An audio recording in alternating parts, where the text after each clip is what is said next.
Hi guys, and welcome back to the Moaning Yorkshireman, and welcome back to the Cruel Corner series. I just want to apologise massively for the fact that there's been such a long break between videos, and not only that, I apologise that this series is delayed as well by a couple of days compared to when it's normally out. I do apologise for that. I've been incredibly busy this month in April. I'd recorded so many things of a backlog, but then when you get to the point where things actually happen in real life and then I report on them, i.e. a racing event where I can't pre-record things, yeah, it's all just gone a bit Pete Tong really, and I've got incredibly delayed. I've been on tour this month, pretty much the whole month, with a fabulous band called the Lottery Winners, who I absolutely love and adore, and I love the music, I love the fun that goes with it, and they're on their campaign to get their first ever UK #1 album, and I've joined them on the tour, and it's been an incredible experience. So that's where I've been. I am back now. There may be some delays to the Cruel Room series next week if you watch the Formula 1 Cruel Room that I do. But yeah, I am back for now anyway, and after April everything's back to normal and should be fine for the foreseeable future as well. So yeah, I apologise, I appreciate your support. Thank you for still commenting, thank you for still liking the videos, thank you for still watching the videos. And yeah, sorry there's not been many updates, not been many videos, but that's why. I've been very, very busy. I've not had much time at home at all, let alone time to record a video, then edit it, etc, etc. But here I am back, and wow, oh wow, what a way to come back. That first race in Berlin we're going to be talking about today, and that was bloody crazy, wasn't it? No one wanted the lead, no one wanted to take charge and go out in front. Everyone just wanted to sit behind everyone else, and everyone sort of wanted to be around 6th in the pack to get the best kind of slipstream, the most efficient for energy saving. So they're all just tripping up over each other and causing chaos. Driving standards were a bit piss poor. It was more like a touring car race in a single seater. It was bloody chaotic at times, wasn't it? So yeah, before we kick things off, let's have a look at the updated leaderboard then, the scoreboard going into this series, I should say. There you go, take a look now, it's on the screen now for you. I'm out of practice, I do apologise greatly, but yeah, there it is. That's the scoreboard before I start awarding the drivers the scores this time around. So yeah, if you've never seen this series before, I award the drivers out a maximum of 10 points based on their race weekend's performance, and I go all the way down to 0 if they have a particularly bad one. Rare occasions I do score bonus points, and on rare occasions, although becoming more and more common with certain drivers in this series, I do award minus points as well for those drivers that do something really, really badly. So, let's kick things off with the race winner then, without further ado. It is, of course, Mitch Evans in the Jaguar. Wow, oh wow, oh wow. Mitch. What a drive. What a fantastic drive. Back-to-back victories. He won last time out. He won here at the Round 1 Berlin race. Absolutely incredible stuff. And how did he do it? I've got really no idea, to be honest with you. I've watched that race twice. I've watched it tired and dropping asleep and a bit hungover still. And I've watched it afterwards. I'm still like, how the hell did all these cars finish where they finished? As mentioned, everyone just wanted to be second or lower. No one wanted to lead the race. Mitch was starting down in around 11th, wasn't he, I believe, after a mixed qualifying, really. 11th's not a fantastic position, but at this kind of circuit, where no one wanted to lead, it certainly played dividends in that respect. So the fact that he was able to pick the places off when he wanted to, it was incredibly tactical when to use attack mode, when not to, because obviously he wanted to let positions go. And it sounds bizarre that I'm saying this, but in a motor race, no one wanted to lead the race. And for Mitch Evans, starting in that mid-pack was perfect for him to be efficient on energy. But not only that, he was then able to pick the places off when he needed to, because other drivers were thinking, well, hang on a minute, I don't want lead here, I'll go for attack mode. And then he'd pick those off, and it was just well choreographed by team and by driver. And it was perfect example of what should have happened and how it could have happened. And like the Jaguar team just got it spot on, didn't they, really? They called Mitch into the attack modes at the right time, so he never actually led the race until the final couple of laps, that were the crucial laps, of course.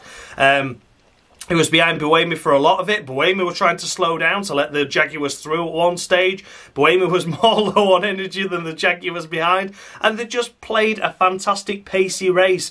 He did a cracking move on the overtake of Sam Bird. He was like, look guys, what are we doing? I'm feeling racy here. He had a couple more percentage than Buemi. 1% more energy left on Bird. and he was in third place with a couple of laps to go, and he made a fantastic move around the outside of the hairpin, which is like towards the end of the lap, and yeah, Bird could have squeezed him but chose not to. They've already taken each other out once this season already. I think twice would have been an instant dismissal. Park the car up, Sam, and fuck off. But yeah, so he left him room. Mitch got straight through, and then as soon as he got past Bird, he got straight past Buemi as well. There was no pissing about from Mitch. He just bided his time to perfection, and when he got to those final couple of laps, he just went, yeah, I'm going for it now, I'm going to take the lead, I'm going to win. And he did just that. Fantastic drive. So for Mitch Evans, it's a perfect 10 on the cruel corner. It has to be. It has to be. Fantastic drive. Yeah, in a race where you didn't want to lead, he was actually okay starting mid-pack, conserved his energy, deployed it when he needed to, and drove brilliantly. So there we go, perfect 10 to Mitch. In second place, and for the first time in Jaguar Racing's history in the Formula E, it's Earn and Dur, it's Sam Bird. There you go, fantastic, fantastic stuff for Sam Bird, taking second place. It was a great drive by him as well, wasn't it? What a brilliant drive. Again, Jaguar overall just got the strategy right with both cars. They were speaking to James Bartlett after the race, and they said it was so marginal as to whether our assumption of how the race would progress would either work or it'd be a total disaster. And it turned out it worked, and there you go with a 1-2. But the way that James was saying it was like, yeah, we could have either finished 1 and 2, or we could have not finished the race at all, really, by how they were trying to deploy the energy at the end of the race. But they drove brilliantly well, and being cautious as well. Again, like, it must be a weird situation for you to be reporting over the radio. Yeah, get out of first place because you don't actually want to be there. You know, we've seen so much this season in the Formula E, especially when the leader gets out there in front. It's difficult for the other cars to overtake without a mistake or an attack mode difference in strategy, whereas this time around, it was polar opposites. It was a record-breaking 8 different leaders and 23 different changes for the lead over a 40-lap period. We had the additional 3 laps added on as well, of course, at the end. But yeah, over that entire race, 23 different lead changes. 8 different drivers. It's absolutely bonkers. And it was just frenetic. Frenetic and frenetic, and I just couldn't believe where the drivers ended up and why they ended up. And I tried watching it, as mentioned, twice, and I still can't work out why half of them finished where they did. But nonetheless, we're talking about Sam Bird, and it's great to see him back on form once again, delivering a solid result for Jaguar, playing the solid team game there, and bringing home a 1-2. Bravo, Sam. You're getting the same as Mitch. It's a perfect 10. It is a perfect 10. Both drivers controlled that race beautifully, and it worked into their hands. Jaguar had the strategy. The drivers executed it. It's a perfect 10 to Sam. Bravo. Then in third place, it's... Hang on. Let me just double check this. No, I don't believe it. No. Is someone taking the piss here or what? Is that genuine? Did Max Gunter get third? What the fucking hell with that? This is what I mean about I don't understand how drivers ended up where they ended up. That was bloody chaotic. I mean, I've tried really focusing on Max Gunter to see, like, how this happened. And there was some stages where we were trying to kill his teammate, like, you know, like the Maseratis do. They were trying to self-destruct, they were trying to hit implode. Max was like, look, I've not scored any points this season. I don't want to score any here either. Let me just dive up me inside of my teammate. Let my teammate chop me. Let me go and do this. Let me do a late lunge. Let me go and over defensive manoeuvre on Mitch Evans at one stage. Let me swerve across the track and try and take out Jake Dennis. And he was just going here, there and everywhere. I was like, look, you're just trying to self-destruct. And it didn't happen. It didn't happen this time. And he scores Maserati's first podium in something daft like 60 years. It's crazy to think that Max Gunter has pulled that off. I mean, it's crazy at all that Maserati's even up here, to be honest. But yeah, he tried his best not to finish, and here he is. And when he finished third, didn't he? He has shown flashes of brilliance, and he has shown great pace. But, yeah, that's all that's happened for a split second, and then he's gone and blown up, or he's gone and stuffed it in the wall, or he's gone and took his teammate out, or he's gone and crashed over there, or he's gone and set fire to a marshal or something. He just likes self-destructing. And here he is in third place, and he didn't break anything much, apart from his wing, but we'll allow that. So, yeah, Max Gunter was a solid qualifying. He was around the 7th, 8th area, I believe, in qualifying. And then in the race, it was like... as high as third, as high as second. He led for a little bit. Then he tumbled all the way back down to about 6th or 7th with Mortara at one point. That's where they started tripping up over each other. Then they did a lunge on Jake Dennis, the pair of the Maseratis trying to take each other out, nearly took Jake out. And then that put them to about 5th and 6th. And then he just came through at the end there with the energy. There was a car ahead, was that Verline that still had an attack mode left to do, so he snuck through on him. That put him into 4th place. And then what a move at the end there. I mean, there was more bits flying everywhere, weren't they? Even trying to get past Bohemi for the podium at the end. You know, he'd gone for the last corner lunge, shoved it up the inside. Bohemi tried to chop him. There were bits of wings flying everywhere. And then over the line, he obviously... Bohemi had less energy, a lot less energy, and had to lift off, and Gunter powered through to secure 3rd place. It was a great race overall by him, wasn't it? Chaotic, frenetic, standard in that respect for Maserati, but where it all went a bit wrong in terms of routine was that neither of them ended up in the wall. So yeah, Max Gunter, it's got to be 10 points, hasn't it? It's got to be 10 points. Even though he did try killing himself and his teammates, it's got to be 10 points. It just... brilliant stuff. Brilliant. So yeah, well done Max Gunter, well done Maserati. I'm actually really pleased for you. As much as I've enjoyed taking the piss out of you, that's a good result, and they did deserve that. The effort that team have put in this season and the amount of repairs they've had, that's a nice little thank you. Oh, and by the way, can you still fix me wing, because I still broke that? Yeah, absolutely, no problem, Max, because at least you got a trophy. So yeah, 10 points to Max Gunter. In 4th place, as mentioned, is Sebastian Bohemi, and what a shame. Bohemi was that car that didn't want to be in the lead, but unfortunately no one else wanted to overtake him. He tried everything at points, didn't he, to really not be in the lead. Like going so slow. There was one point where... I can't remember who was ahead of him. I think it was Max Gunter at one stage when he was leading, wasn't he? And Max took his attack mode, and Bohemi just stomped on the brakes and was like, yeah, everyone else stay behind me, guys, because I'm going to let Gunter do attack mode and still come out ahead of me. That's how balmy this race was. There were drivers driving so slow. And Bohemi was trying to go slow, one, to save energy because he was the lead car punching the hole for everyone else in the turbulence. And... yeah, he wanted to slow down because he wanted someone else to overtake him, but the cars behind were having none of it. None of it. We're not having any of it. And he led for a long time, and that unfortunately put him a percentage or 2 down against the cars around him and behind him. So when he got to the last couple of laps, when he was max saving and really at that point wanted to keep the lead, he couldn't. Mitch got through, Sam Bird got through on the last lap, and then at the line, Maxi Gunter got through as well. So yeah...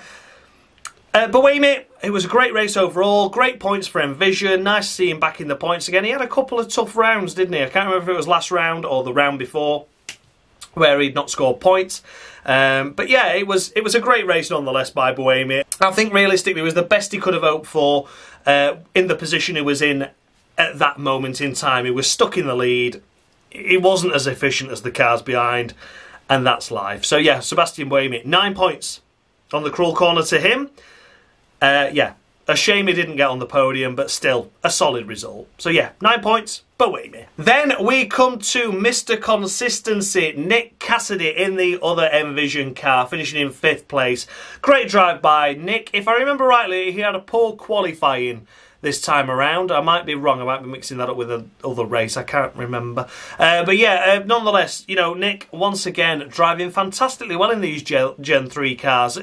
P5, it doesn't seem like much, but he's chipping away at that championship advantage that Pascal Wehrlein had, and had commandingly over Jake Dennis for such a long time.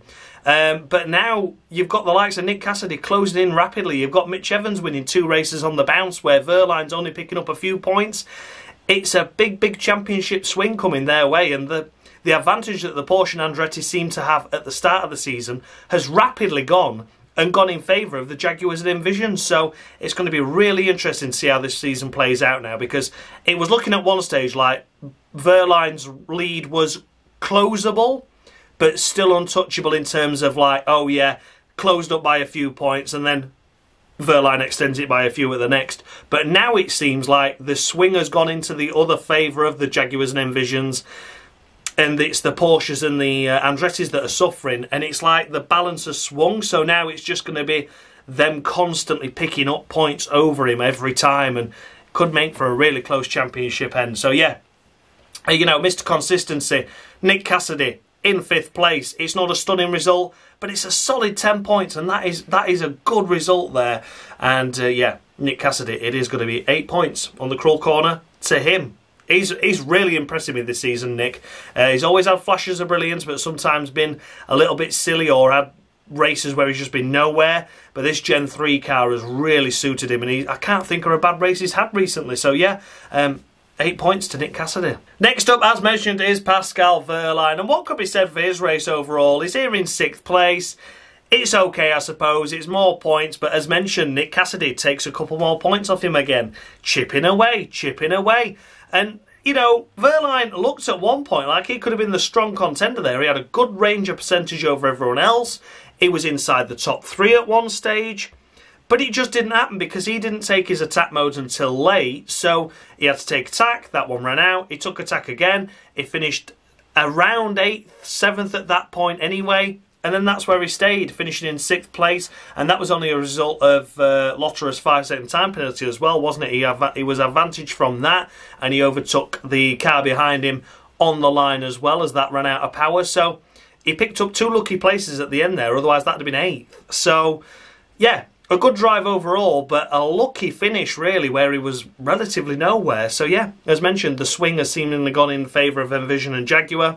And the Porsches are struggling now. So for Pascal Wehrlein, it's a solid 7. Solid 7 to Pascal Wehrlein. I think that's as good as I can do overall, because it was really just a solid race, but nothing special. So yeah, solid 7 to Pascal. Next up is that car behind that finished behind Wehrlein at the end there. Jean-Eric Vergne having to lift off like Boemi did, and Gunter nipping at him and chomping at the bit and getting past. Vergne had to lift off, and through went Pascal Wehrlein. So, yeah, Jean-Eric Vergne really technically didn't lose a place because he was 7th starting that lap. He finished 7th. He lost the place to Wehrlein but gained the place as a result of Lotterer's 5-second time penalty. So, in theory, he didn't lose anything. But just a little bit unfortunate to lose it on the line there. Yeah, overall for Vergne, again, it's a bit like a Wehrlein situation. I think there was much more promise coming into that race weekend, and the position that he was in looked to have been favourable in terms of the energy saving and efficiency, but they were all a bit out of kilter because the top 5 broke away. And then everyone 6th downwards were literally just fighting for 6th downwards and trying to keep up inside with that 5-second range of Lotterer to gain a few more, you know, to gain that extra place. But yeah, for Vergne overall, it looked like 1 point like he could be on for a podium at the very minimum. And for him to be finishing here down in 7th is a little bit disappointing, isn't it? So again, for Jean-Eric Vergne, it's a solid 7. It's a solid 7 for Vergne. The DS Penske looked good. Looked like podium potential, but the strategy just wasn't quite there, and yeah, that breakaway pack really put pay to his chances there of a podium and the late attacks. So yeah, there we go. Solid 7 to Jean-Eric Vergne. And then we come to Andre Lotterer finishing in 8th place, and again, he's just driving like a donut, isn't he? I mean, here he is in 8th place picking up 4 points, but we're not raving about that, are we? Because it should have been P5, but he had a 5-second time penalty because he punted off. Who did he punt off? Was he Rast? He punted someone off anyway. Took him well into the shadow realm. He completely destroyed the arse end of that car, whoever he hit. Who did he take out? Was it? I've got Rast stuck in my head for some reason. I'm not sure if it was. But either way, he absolutely murdered a car, killed it, butchered it, slaughtered it, massively missed his braking point, took him well out of contention, took the other car out of contention as well. And yeah, recovered to 5th despite being at the back. That's how crazy that race was. And then I got that 5-second time penalty, and here he is finishing 8th. Should have been a podium, really, judging by that pace. Had he not gone murdering other people, yeah, he wouldn't have got that 5-second time penalty. He wouldn't have lost all that time, and he would have been inside the top 5 easily. And he'd have certainly been on with a chance of a podium. But once again, threw it away. So it's -5 for Andre Lotterer because that was piss poor. Really, really piss poor once again. You can't just be picking up 4 points and calling it a fucking miracle just because the race was chaotic and that's what saved you. No. So yeah, not impressed by Andre Lotterer once again. He has been my biggest disappointment of the season, I think, so far. I mean, you know, the Maseratis have been shunters and been very disappointing, but judging by the car that Lotterer has got compared to the Maseratis, there's no excuse for Lotterer whatsoever. So yeah, Andre Lotterer, -5 once again on the Cruel Corner. Then we come to Edoardo Mortara securing a couple of points for Maserati. Hallelujah. Friggin' Luya. I cannot believe that both Maseratis have finished inside the points and one of them's on the chuffing podium. Who'd have thought? As mentioned, at one stage they were together and they were quite happy to try and take each other out and keep the entertainment and the banter going, but neither of them fully self-destructed. Just a little bit of damage here, a little bit of damage there, clip of a wing, clip of a tyre. Oh, it's getting tetchy, but no, they didn't self-destruct this time around. And hallelujah, praise the Lord for that, is all I'm going to say. But yeah, here he is picking up just a couple of points in the end. It was a shame because at that point where they were 6th and 7th, Gunter went forwards, Mortara went backwards, and I'm not sure why that happened because they both roughly got the same amount of energy. They both could have charged through the field. You know, Gunter were making the moves. Mortara could have followed through because you know what Gunter's like at overtaking. Pushes cars wide. He could have nipped through, but for whatever reason, Mortara didn't or wasn't able to. And unfortunately, here he is finishing in P9 overall. So yeah, I'm pleased he scored points. Some more. Is that 4 he's on now? He's not on many, I know that much. But yeah, he's on a couple at least. Anyway, a couple more to add to the tally. But yeah, there's Max Gunter finishing 3rd. Here's Mortara in 9th. I'd normally be singing the praises of a 9th place finish, but Max really showed you up this time around, Ed. So yeah, for Edoardo Mortara, it is 4 points on the cruel corner to him. Probably a little bit harsh, but at the same time, you know, I've always been harsh with these cars because I do feel there's more on offer and more on the table, and Maxi Gunter proved that today. Edoardo Mortara didn't. So yeah, 4 points to Edoardo Mortara. Last of the point scorers, it is Ollie Rowland. Wow. Seems like a long time since we said he's been inside the top 10, and here he is picking up a crucial point for Mahindra. And do you want to know what? I think that's a great drive because they look to have no pace at all now, do they? Apart from that one podium that Di Grassi got at the start of the season where everyone were acclimatising themselves to the Gen 3 era. So, you know, there were a few team errors here and there and a couple of mistakes by the drivers and not being able to overtake and just really getting a feel for things. They have just drastically tumbled down to the back of the field, you know, especially with it when it comes to like Cape Town where they couldn't race. You know, they've just gone backwards and like qualifying on the back row of the grid, or, you know, as best like they're happy if the 15th. Like, what has happened to Mahindra? But here he is, Ollie Rowland picking up a crucial point, and admittedly you could say it's lucky with the retirements ahead and the penalties and the crashes and collisions and punctures and damage. But you've got to stay in the race, haven't you? And Ollie Rowland has made a lot of mistakes over the years. This time he wasn't one, and it was good because he made himself score a point. So yeah, Ollie Rowland, 1 crucial point for Mahindra and 8 points on the cruel corner to him because I do feel it's solid. I think the Mahindra drivers are doing the best they can with the equipment they've been given. And I can't see how he could have finished any further up than 10th today. You know, apart from being a little bit closer to Lotterer to, you know, get a position on the 5-second time penalty front. You know, there's nothing else that could be said. So yeah, Rowland doing all he can with the car he's got. 8 points on the cruel corner. And just finishing outside the points, it is Rowland's teammate Lucas Di Grassi. And what could be said for his race weekend? Again, you know, back row of the grid start or near the back, I can't quite remember, but it certainly wasn't anything special. Wasn't really running in the points all race anyway. Here he is finishing in 11th place. So it's going to be short and sweet for Lucas Di Grassi. As much as I love the guy, as much as I think he deserves a lot better car than he's got, and he deserves me to talk about him a lot more, what more can I say other than it's just disappointing to see him down here? You know, struggling to score points is not where Di Grassi wants to be. He wants to be up there on the podiums regularly, and it looked like so much promise from Mexico, but it's just not delivered, has it? So yeah, unfortunately for Lucas Di Grassi, I'm going to award him a solid 7. A solid 7 to Lucas Di Grassi. I think that's probably harsh, to be fair, but at the end of the day, Rowland only got 8 and he finished in the points. So, you know, I've got to be cruel to be kind in some respects. But yeah, I really hope to see the Mahindras back inside the points soon, because there's got to be a circuit on the calendar that's going to suit their style of driving again, because it came good in Mexico, so I hope there's another circuit that can come good as well. I think I'm clutching at straws a bit there, but fingers crossed, fingers crossed. So yeah, it is unfortunately 7 points to Lucas Di Grassi on the cruel corner, and a difficult season lies ahead, I feel, but I'm really wishing him well.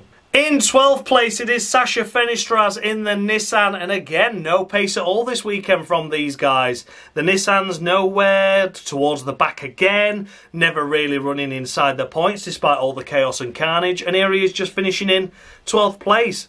You can't blame the driver. It's clearly the car again that just hates this circuit. The Berlin surface have been incredibly abrasive, has always been hard to some teams and favourable to others. You know, it has been one of those circuits. So Nissan have shown pace though over the season, so Berlin obviously just not suiting them this time around. But, you know, fingers crossed, I've got every confidence in Nissan that they can be further up the field in the future races. We've got a new circuit coming up on Jakarta next, is it? So you never know what's going to happen there. Monaco as well, of course, which will be a well-known circuit to the Nissan team at this point. So fingers crossed there's more opportunities on the way for Sasha. But yeah, unfortunately, for now, it's a solid 7 to Sasha Fenistraz because it's just a difficult weekend overall. So yeah, Sasha Fenistraz, 7 points on the cruel corner. Not his fault at all, just a bad car this weekend. And a race to forget in round 1. There we go. A solid 7. And behind him is, of course, his teammate Norman Nato. It's 2x2, hurrah, hurrah, isn't it, for this little section? But yeah, Norman Nato in the Nissan. No, Norman Nato in the Nissan.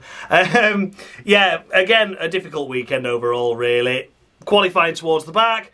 Finishing just behind his teammate. This is really the pace that the car had. Had there not been so much chaos, carnage and destruction ahead, they'd have been 15th and 16th, somewhere around there. So the fact that they're even 13th and 12th is a little bit more of a miracle, I suppose. So yeah, Norman Nato in the Nissan.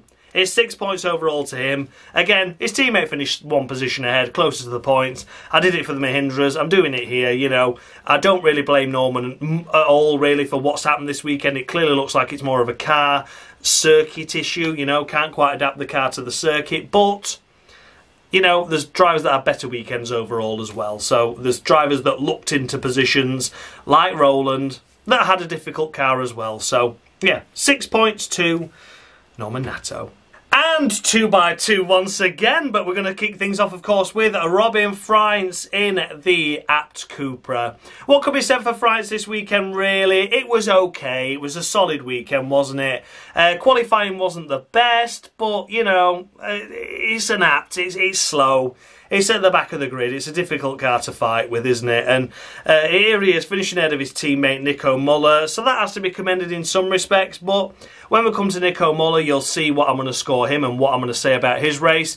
And overall, I felt that Muller's race was more impressive than Freins overall, despite the finishing position, is what I will say. So for Robin Freins, again, going to be car-based related point scoring. You know, it's a difficult car to drive. Robin's had a long time out of the car as well, which means he, you know, could have been better had it not been for the car. But yeah, overall, it's a solid 7 to Robin Freins. Again, I can't really do much better than that. You know, there's only so much sympathy can go one way. And yeah, it's a solid 7 to Robin. And that's all I can really do. But we'll come to Nico Muller and I'll talk about him next. Here we go then, here it is, it's time for Nico Muller, and I think this is probably his best performance of the season.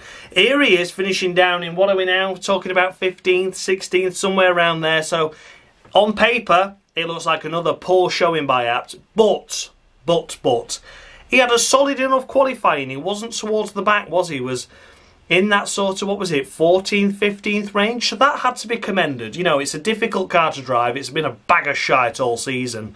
And then in the race, he was running round as high as 8th, 9th, 10th sort of area, trying to keep up with the pack, just seeing what happens. Let's see how the race progresses, you know. Slowly, catchy monkey, you know. If we put ourselves in a position for points, that might happen. Unfortunately, though, it didn't work out that way. He had a couple of percentage less on energy towards the end, and in the final couple of laps he went from like 9th, 10th, then he slipped outside the points, then he just dropped like a stone on the final lap, and here he is finishing down in 15th, I think we're talking about now. But overall I felt it was a strong showing. You know, at their home Grand Prix with all their sponsors there, you could see all the Cupra signs and around the circuit, you know. It was nice to see him have that moment of, hang on a minute, he's actually inside the top 10 on merit here. You know, there was a couple of self-destructive moments ahead, and, you know, I completely accept that that's it, but that's racing. You know, you've got to keep yourself in the game, and Nico Muller did, and put on a strong showing and was ahead of a lot of the cars that in the end finished ahead of him, but he was ahead of him for quite a while, and I think that has to be commended. So yeah, the slowest car on the grid, not the most efficient car on the grid, and he was running ahead of a lot of cars that should have really been ahead of him despite everything going off in the race, you know. And Nico Muller, commendable effort. It's going to be 8 points on the cruel corner to him, because that was a strong showing and he deserves to be recognised for his efforts there. Difficult car, difficult season, but he's making the best of it, and he made the best of it in front of the apt Cupra squad, the sponsors, the guests that got there at the circuit, and in front of the home crowd as well. So yeah, a solid 8 points to Nico Muller. A strong showing that unfortunately amounted to nothing, but it was noticed by me. So congratulations, Nico Muller, on that. Well deserved, and 8 points on the cruel corner. Then we come to Sergio Sette Camera. Ah, dear me. Oh dear. He really had no pace at all this weekend, did he? It was such a shame to say and see. Self-destructed at one stage, Disney decided to wipe his front wing off on the back of... Who did he clip to do that? Was it Cassidy or was it Bawemi? It was one of the Envisions though, wasn't it? He dove up the inside of one car and was like, shit, I'm not stopping, and took his front wing off on the car ahead of that one. So yeah, it wasn't a great showing at all, but he was down the order anyway. He was as high as around 7th or 8th in the early stages of the race, but tumbled down the order and outside the points quite quickly and never got back in the points again. He was taken out by René Rast at one stage in the race, but by this point he'd already lost his front wing on the back of Boemi's car, so it was negligible. He was going to have to pit stop anyway and change that nose, and he was running around there with no front wing on, and he got took out by Rast. It was Rast's fault, admittedly, yeah, but it was at the back of the grid at that point anyway, so I'm not giving him any sympathy points for that. So for Sergio Sette Camera, it's just 2 points. 2 points to Sergio Sette Camera. Not a strong showing really, unfortunately for him. Like I said, he was inside the points briefly, but for the rest of the time he was struggling outside of them and finished behind cars he really should have finished ahead of.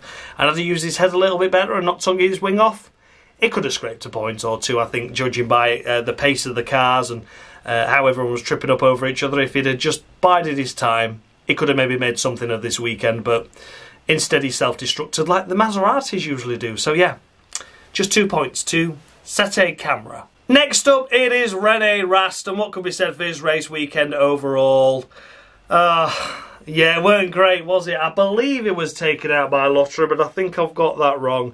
I can't remember who Lotterer harpooned now, but nonetheless, René Rast tagged and spun round Sette Camera anyway and took his own front wing off at that point. I mean, it was a needless incident because Sette Camera was already struggling, no front wing. The team should have really told him that and just said, look, you'll get past him eventually, just chill out, you know. But yeah, it was just a difficult one, that, and just took his front wing off and really ruined his race from that point. You could see that Lotterer, with no damage, managed to recover his way from the back of the grid and waited for the car that he spun round to get back past him, and he still finished inside the points even with the 5-second time penalty. So if Rast had just bided his time, maybe a good result would have been on the cards, but we're not going to know now, are we? And it was all his own fault. So yeah, for René Rast, it's just un point. One single solitary point for René Rast. And McLaren have really had a difficult couple of races now, haven't they? And that's a shame to say, really. Cape Town was a no-point score for them. Did they scrape a few last time out? I think they did, but again, nothing special, nothing exciting. And this time the drivers were unlucky and they created their own luck as well. And René Rast really, yeah, didn't help himself, did he? So yeah, 1.2, René Rast. Next up we come to Antonio Felix da Costa. Oh no, what a shame for da Costa. The first retirement on this list means he was the last in the race, of course, but that was not his fault at all. That was not his fault. What a shame. What a shame. I can't believe it. Cannot believe it. That's so disappointing. So disappointing. Yeah, he was doing everything right, wasn't he? I think a podium would have been on the cards there easily. I think he could have finished ahead of Buemi and Gunter. He was running around in 5th place. He had a little bit more energy than Gunter. Of course, Buemi, we know at the end, had to, you know, drop back, so I'm sure he could have nabbed past him as well at the line. But yeah, I feel a podium went begging there for Da Costa because he'd done everything right, and then Jake Dennis just came blaring up the inside. Terrassen is saying up the inside. I mean, yeah, you know, Gunter did squeeze Jake, but not to the point where Jake had already missed his braking point by about 50 metres and just really had no idea. He wasn't going to stop, and unfortunately, Da Costa, despite trying to take evasive action, got clipped by the errant Jake Dennis, and unfortunately broke his steering, and he had to retire in the pits, and that was a huge disappointment because there was potential there for definitely P3, and then maybe he could have finished ahead of Bird as well. So yeah, huge points gone begging, a great result gone begging for Da Costa as well. This season's not gone his way, has it? I mean, he's had some bad rounds like Lotterer while his teammate's doing well, but at the same time, Da Costa has had a lot of bad luck, and this is another one of those incidents where big points have gone missing due to no fault of his own. Just an innocent victim in someone's desperation, and yeah, big shame. So yeah, as always, as you know, with the retirement, the maximum I can score him is 5 points, and Da Costa is getting just that, a solid 5, the best I can score him for being a retirement, and I feel that's harsh because he did nothing wrong, but I'm going to keep it fair for everyone. So yeah, Antonio Felix Da Costa, the maximum he can get is 5, and that's exactly what I'm awarding him. Yeah, feel really sorry for him for that one. Next up, we come to the driver that took him out, and it is Jake Dennis, of course, and here he is for the 4th race in a row, 5th race in a row, I can't quite remember. No points.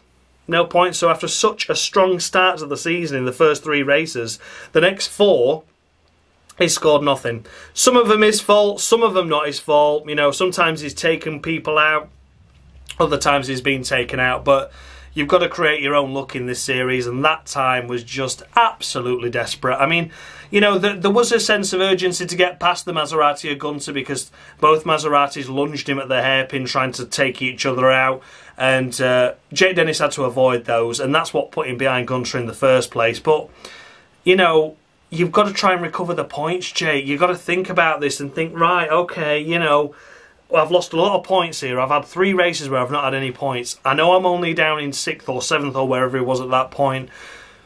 But let's try and get past Gunter when it's fully on. And he wasn't fully on because he...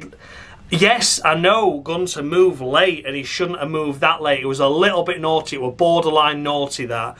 But Jake had already massively outbraked himself at that point anyway. Even if Gunter hadn't have moved, Jake was still going straight on at that corner. He just was. He just totally missed his breaking point massively out of desperation, frustration that his race was unravelling when he looked like he had a chance to potentially win, certainly be on the podium as well.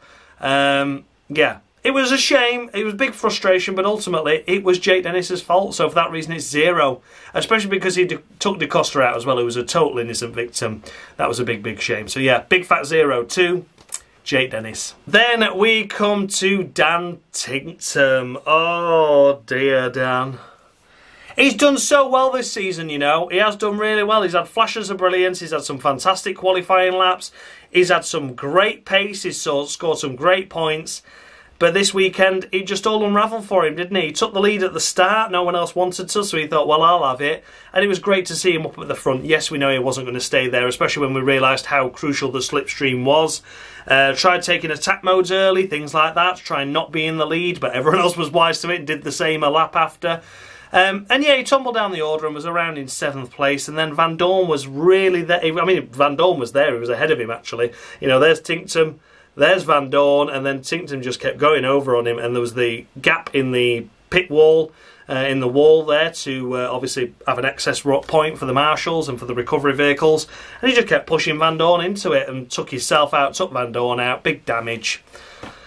A needless incident, and it's the first time we've seen this, and yeah, you know, it was frustration, and probably, you know, he wasn't really where he expected to be at that point in the race, and wasn't really wanting to lose any more positions, but should have used his head a little bit more there.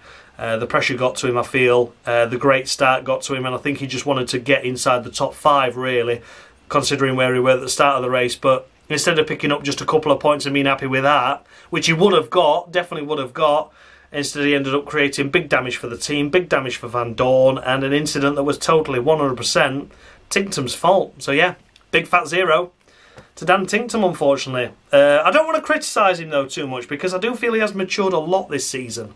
He really, really has, and everyone makes mistakes. You know, we've been slagging off the Maseratis, we've been slagging off Lotterer. You know, if it keeps happening, then eventually, yes, I am going to have to say something and say, look, Dan, you're taking the piss now. But for now, one mistake in a 7-round season so far, and he's had some brilliant performances. I can allow a mistake. You know, I can allow a mistake. So yeah, but for now it is still 0 to Dan Tinktum. As mentioned, Van Dorn got caught up in that incident with Dan Tinktum. It wasn't Van Dorn's fault at all. He had a moment where he was leading the race, didn't he? As mentioned, everyone had a go. Everyone had a go, really. Yeah, Van Dorn led the race, was looking on course for podiums at one stage, but then slipped away and kept falling away as well. And then he just got took out by Dan. So it was a big, big shame for Van Dorn there. Again, out of retirement, the maximum I can score is 5, and I feel 4 is appropriate for Van Dorn, really, because he was starting to fall down the order somewhat, not quite having the pace of his teammate late on, and from where both drivers started, they sort of met in the middle. It's a bit like a Gunter and Mortara situation, really. You know, you're thinking, well, they can both go up together, but one came down, one went up, and it really didn't look to be working in Van Dorn's favour. But again, points were possible. He would have secured them, no doubt about that, but was taken out by Dan Tinktum. So yeah, 4 points to Stoffel Van Dorn. And last but by no means least, we come to Jake Hughes, who was an innocent victim also in the incident between the kerfuffle that happened between Tinktum and Van Dorn. I don't know how he got involved, but there was 2 cars that were dead, that were like sort of bouncing off walls and clattering into each other and causing chaos. There were bits of car flying everywhere at that point as well, and I think Jake was the first on the scene that couldn't either avoid Dan, or I did actually see the onboard of Van Dorn, and it looks like there was contact there, because he had like a, oh for fuck's sake, come out, and then like a boom, you could see his head jolt as if he'd been hit by another car as well. So that could have well been Jake. It could have been the motor kicking back in again or whatever, but it could have been Jake that did that. But nonetheless, Jake Hughes was stopped on track at that point where the incident was. The car looked to be damaged, so he either crashed taking evasive action and hit the wall, or did hit the cars that were already mid-crash. Not Jake's fault at all. So for Jake Hughes, it's going to be 4 points to him as well. Again, out of a maximum of 5. His race wasn't going brilliantly, was it? It was just on the fringes of the top 10, but didn't really have any flashes of the McLaren brilliance we've seen in earlier races. As mentioned, McLaren have had a difficult run of races recently, not picking up many points compared to how they started the season, where it looked like big points were possible. I was convinced that we were going to be on a podium in no time at all, but yeah, Jake yet to get that podium, but it's looking less and less likely as the season goes on, and that's no fault of Jake's. I think the McLaren's been swallowed up by the rest of the grid at the moment, with the other teams unlocking potential in their cars. But yeah, Jake Hughes this time around, very, very unfortunate, and 4 points on the cruel corner. So there we have it then, guys. Those were the runners and riders of the Berlin E-Prix race number 1. Let me know your thoughts and feedback down below. Did I score any drivers too high, any too low? The point standings are up on the screen now for you to take a look at. It's a big, big shake-up of the grid, really. You know, we're starting to see a pecking order, though, now. And there's that driver at the top there who I think really, really deserves it, because he has been Mr. Consistency, hasn't he? Mr. Cassidy has delivered some great results this season so far, and once again doing a solid job this time around in Berlin. Yeah, as always, like I say, let me know your thoughts and feedback down below. And a massive thanks, as always, go out to Dan of Mushy Gaming for providing me with this scoreboard that you see on screen now, because without him, this series will be more pointless than it already is. Thank you so much for watching, guys. Thank you so much for your patience with this series coming back out again. I apologise it's a couple of days late, but yeah, it has been worth it. I've been living life and I've been loving it extremely, and I don't think anyone would begrudge me that. And yeah, hope you all have a fantastic day. Thank you as always for tuning in. Thank you for your love and support. You'll see me tomorrow at 5 o'clock for round numero 8 of course, the Berlin E-Prix race number 2. So I look forward to joining you then as well. Thank you so much for watching, guys. And as always, much love.